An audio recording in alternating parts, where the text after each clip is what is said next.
Hello and welcome to the first of a new round of videos for what I've called the Southern Highlands ride. If you're a returning viewer, thank you for coming back and watching more of my videos, and if you're a new viewer, welcome. I'm not sure whether you've come across this video via Facebook or you've come across it via YouTube. Either way, you're welcome. If you haven't subscribed to the channel, please, you're welcome to do that as well. There you'll find videos on other things as well that hopefully you'll find interesting and enjoyable, and feel free to share those with anybody that you want to share them with.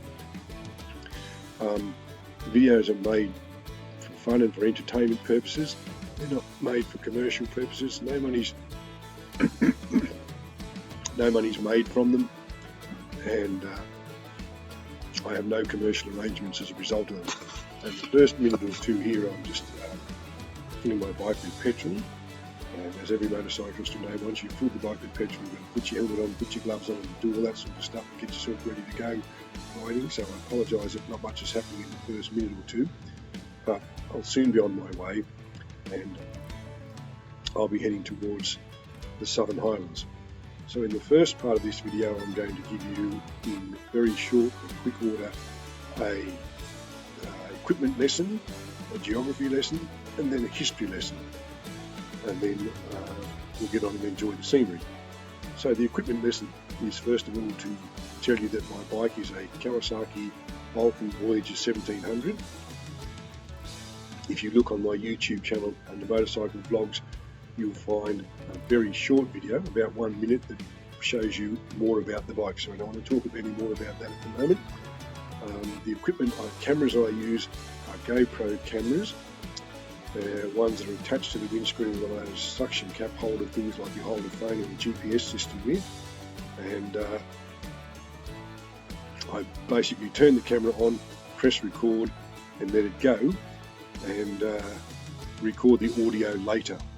I do that because the microphones in the camera are quite sensitive to outside noise. They pick up the engine noise, they pick up the gear changes, and they pick up the music that comes through the bike's audio system, but they don't pick up my voice, in part because I wear a full face helmet, and so it's not very interesting just listening to those noises. In any case, I run into some copyright issues if you're hearing the music from the audio system of the bike, so I record the audio a little later. As far as the software and so on, or apps or whatever we say these days that I use a video editor that comes with Windows 10, and I use voice recorder that also comes with Windows 10.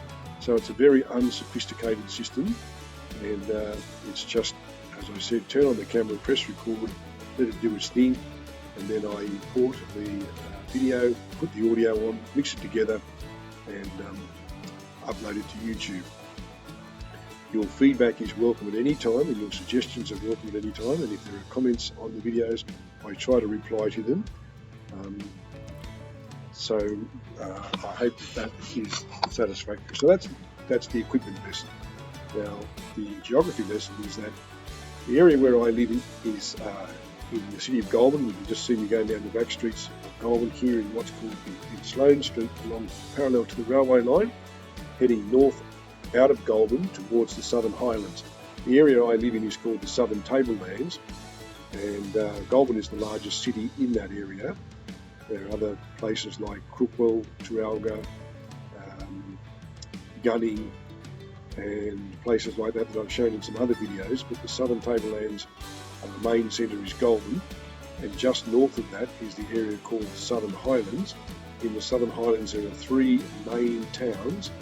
They are Moss Vale, Bowral and Mittagong, and there are a few other towns and villages, and I'll mention those and talk about them as we go through them, as I go through them on this ride. So at the moment I'm still making my way out of Goulburn, going down Grafton Street at the moment, which is a historic section of Goulburn, and there's lots of buildings here that have plaques that tell you about the history of the building and when it was made, when it was built, and various uses that it has had over the centuries or so, century or more that some of the buildings have stood for. So I'll just let this section run.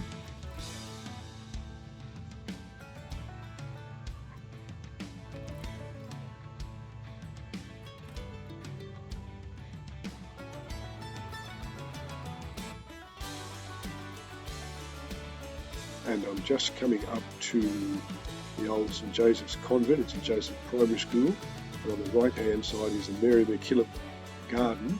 Mary MacKillop is, as you probably may know, Australia's first saint.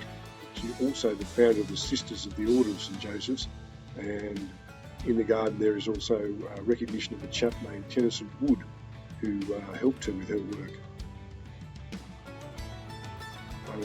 Where I am now is at the intersection of Union Street, Reynolds Street and the Sydney Road, and I'm heading out of Goulburn north on what's called the Sydney Road.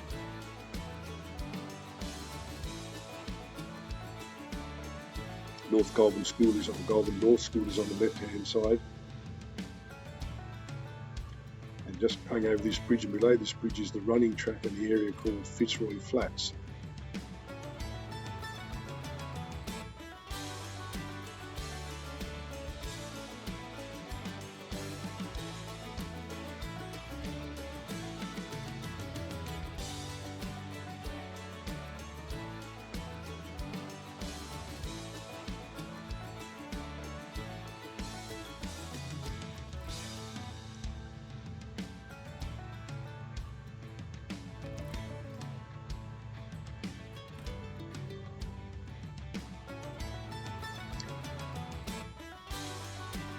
Coming up on the right hand side and Takeaway Food Chain, and across the road from them there's a place called the Gateway, which is a service station. There's a cafe there, but at the back of the cafe there are some NRMA installed electric vehicle chargers, and there's also one of those return and earn plastic and glass bottle and can return places.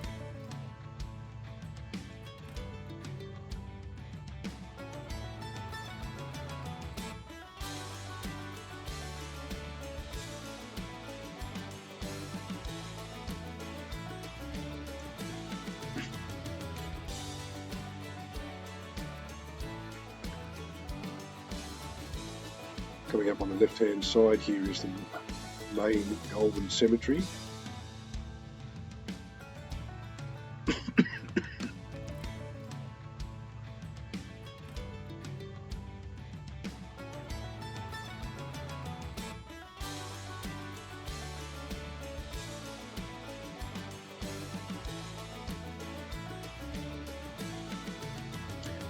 The first of the GoPro cameras that I use is called a GoPro Hero 7. It has a battery life of about 2 hours, and I use a 16 gig card. It seems to break the clips into clips of about 1.9 gig each. The other camera I use is a GoPro White. Not sure why it's called white when it's in a grey case, but it has a battery life of about 1 hour, and it records at a higher resolution, I think, and breaks the video up into clips of about 3 gig each. And later on in one of the clips you will see where I change cameras. We're still on what's called the Sydney Road. This is the off ramp from the main highway that takes you into Goulburn.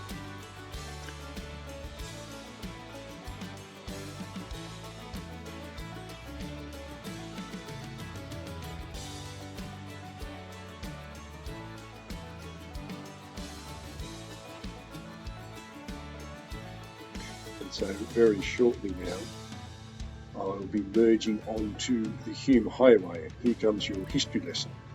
The Hume Highway, or I think the Hume Motorway as it's called now, is the main road that leads from Sydney to Melbourne. I think it actually begins at about the junction of the M5 and the M7 just north of Campbelltown, and continues over the border and into Victoria, somewhere close to Melbourne, where they have so many other roads and highways that I don't know the names of, but it's possible to travel all the way from that junction of those two highways, those two motorways, on the Hume Motorway all the way almost to Melbourne without encountering a single traffic light. It's called the Hume Highway, or Hume Motorway. I think the Hume Motorway is what it's called now, but it used to be called the Hume Highway. Back in 1824, in the colonial times, two gentlemen, one named William Hobble and the other named Hamilton Hume, who at the time were based around Appin. Appin is a village between Picton and the coast, between Picton and Wollongong. These two gentlemen were based around that area, and they were farmers. And they decided they wanted to travel further south towards Goulburn and beyond and see if there was any better farming and grazing land, which they found around Goulburn and then into the area that's now Lake George. They also decided at the time that they wanted to find an overland route from Sydney to Melbourne. At the time, the only way to get goods from Sydney to Melbourne, or people from Sydney to Melbourne, was to sail. And I imagine that was fairly expensive and time-consuming. So an overland route would have meant much more freight, could have travelled between the two centres, and people could travel between the two centres easily. So once they got to south of Goulburn, they went west of the Great Dividing Range through the village of what is now the village of Gunning, and on to Yass, and then all the way to Corio Bay, which is where Geelong is in Victoria now. So they established it was possible to travel overland. Obviously they crossed the Murray River, and they established it was possible to travel overland, and the route of the Hume Highway, or the Hume Motorway, mostly follows the route that they took. There are parts of it between Yass and Albury that is a cycling and walking and horse riding trail that is the exact route, but for the most part the Hume Motorway, allowing for bypasses that have been built and dual carriageways all the way now, follows pretty closely the route they took. Now I'm assuming that, I'll start that bit again. When Hume and Hobble returned to Sydney, they started a campaign of telling everybody what they'd done, and in the process got into the equivalent of a Facebook social media campaign against each other, using what then were pamphlets and letters to the editors of newspapers and so on, criticising each other, one for claiming that they'd done something they hadn't done, one for taking the credit for things that they hadn't done, and so on. As a result, it appears that Mr. Hume must have been the most successful in his campaign, because after all the highway's named after him, and Mr. Hobble doesn't get a mention at all. Both of those men, Hume and Hobble, have a connection to Goulburn in that William Hobble is buried in the old cemetery, which is near the jail, in the part of Goulburn that's known as Old Goulburn, and it's known as Old Goulburn because it's where people first settled when they came to Goulburn. And Hamilton Hume's relatives have a property called Goulburn, which is on the Braidwood Road, just about 2.5 kilometres from the central business district. It's, I think at one stage it might have been a working farm, but I'm not sure if it still is now. There's the original property that was built there, the house, and at one stage there was a small museum, and there was also a classroom that was set up like a colonial classroom, so children could go there with their school groups and see what it was like to go to school during colonial times. I'm not sure if that's still in operation. It certainly was some time ago. Alright, so we're on the Hume Motorway. As you can see, it's it's two lanes this way, and I'm saying to you it's a dual carriageway. The southbound lanes are to the right over the ridge there. It's well made and well maintained because it's part of the National Highway network. There are markings down the middle to mark the two lanes. There are markings on the shoulders to mark the edges of the road, and the shoulders are also pretty well formed and made so that if you pull over, you can drop the stand and the bike won't sink into the soft soil or something like that. You won't have a huge task trying to get your bike up off the stand again. But of course, when you're on the shoulder, take care when you get off your bike, or get up on the shoulder side if it's possible. And if you get out of your car, also take care, because there's a lot of traffic uses this road and it travels fairly quickly. We're heading towards the next township, which is north of Goulburn, which is Maroolin. I don't think we're going to make it in this clip, so I'll talk a bit more about Maroolin in the next clip.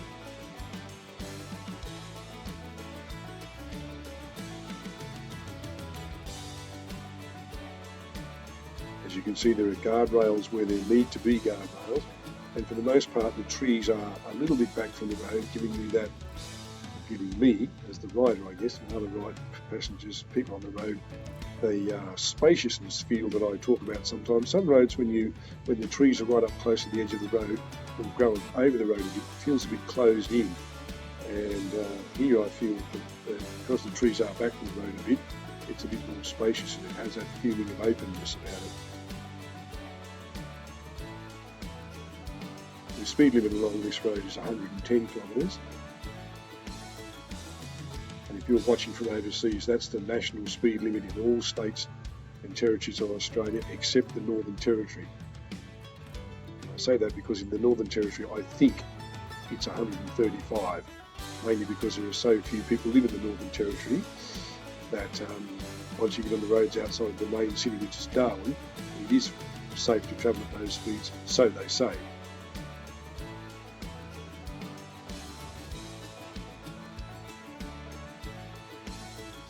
There are a couple of rest stops along here. Some of them have toilets and some don't. There are no services between Goulburn and Marulan, but Marulan is only about 27, maybe 30 k's from Goulburn. Of course, there's plenty of services in Goulburn.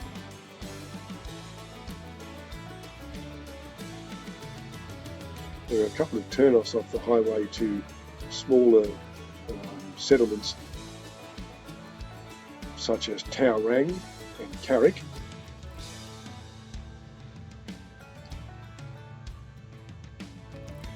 At Taurang there's a famous convict stockade.